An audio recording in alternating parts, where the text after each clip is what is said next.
अभी तो आप लोगों ने जश्न भी ठीक से नहीं मनाया था, होली तो पहले ही दिन खेल लिए थे, जश्न भी पूरा नहीं हुआ। अखिलेश यादव का ट्वीट आ गया है कि स्टेडियम हमारा बनाया हुआ है, शपथ जरूर आपका हो रहा है।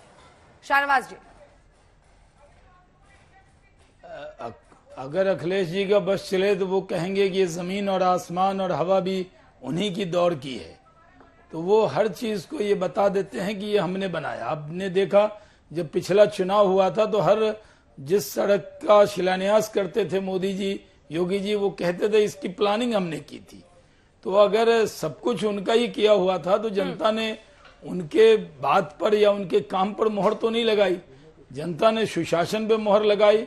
वहां पे जिस तरह से योगी जी के नेतृत्व में काम हुआ, जिस तरह डबल इंजन की सरकार ने काम किया, जिस तरह मोदी जी ने पूरे उत्तर प्रदेश के अंदर केंद्र की योजना लेकर वो गए, तो उत्तर प्रदेश की जनता ने आज बड़ा दिल दिखाया और सरकार हमारी बनाई।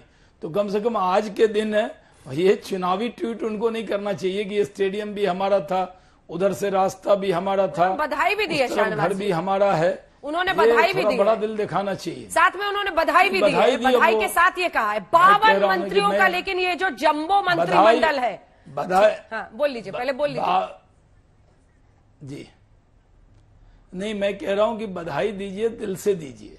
यही तो डेमोक्रेसी है कि जब कोई जीतता है उसको दिल से बधाई देना। और अगर ये कहना कि ये हमने बनाया था, तो बहुत सी चीजें हैं।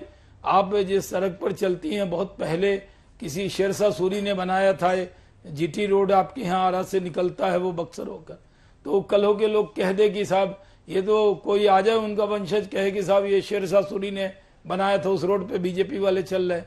ये सब बातें आज नहीं करते तो अच्छा है, ठीक है, बधाई दी है, बहुत अच्छी बात है, स्वीकार करते हैं। ये जंबो मंत्रिमंडल को कैसे देखे सर? हमने जातीय एनालिसिस भी निकाल लिया है, सबको खुश करके 2024 की तैयारी है।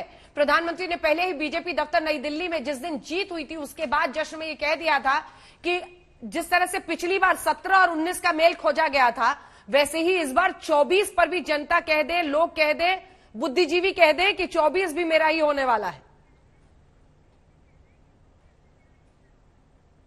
नहीं, ये सही है कि ये प्रधानमंत्री जी की जबान पे तो उस वक्त ये बात, पिछला उदाहरण उन्होंने दिया था, लेकिन इस बार भी जिस तरह से भ्रम पैदा किया गया, जिस तरह से उत्तर प्रदेश की जनता को अपमानित करने की कोशिश की गई, जिस तरह से पत्रकारों पर भी हमले करने की कोशिश की गई, मुझे खुद याद है अंजना जी कि आपके कार्यक्रम में किस तरह अखिलेश जी का व्यवहार था।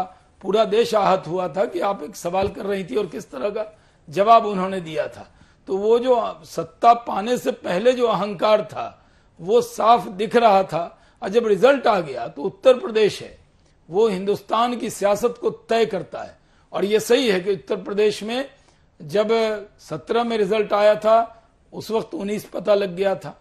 आज जब हम लोग आए हैं तो 24 तो ये तय है, तो लोग तो साफ तौर पे कहते हैं कि कोई इसमें दुश्वारी नहीं है। और हम लोग पार्ट टाइम वर्कर नहीं है, हम लोग चुनाव के वक्त चुनाव की तैयारी नहीं करते, बल्कि जिस दिन एक चुनाव खत्म होता है, अगर दूसरे राज्य में चुनाव है तो उसके लिए गंभीरता से लेते हैं। अगर हम अपना काम जिम्मेदारी से करते हैं तो हमारे विरोधी कहते हैं साहब आप तो चुनाव की मशीन हो गए।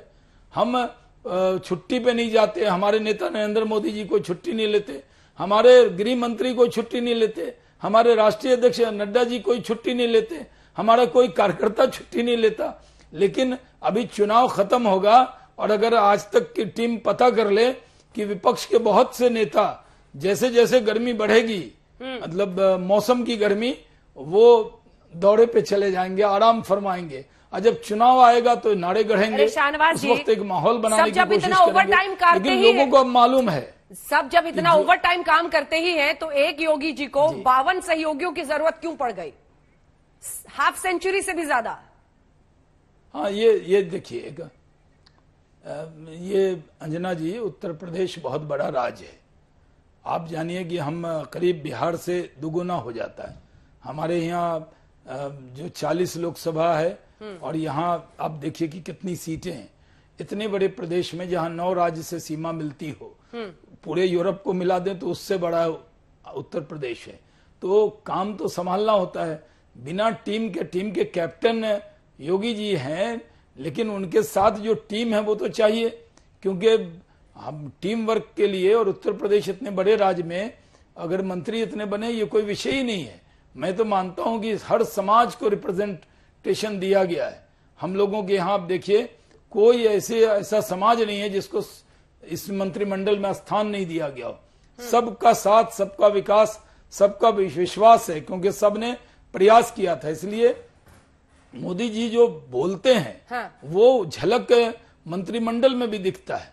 और यही वजह है कि आज मंत्रिमंडल में सब समाज के लोग हैं। हर जिले को, कमिश्नरी को टच किया गया है, और हर किसी को लगता है कि उसका एक व्यक्ति इस सरकार में है।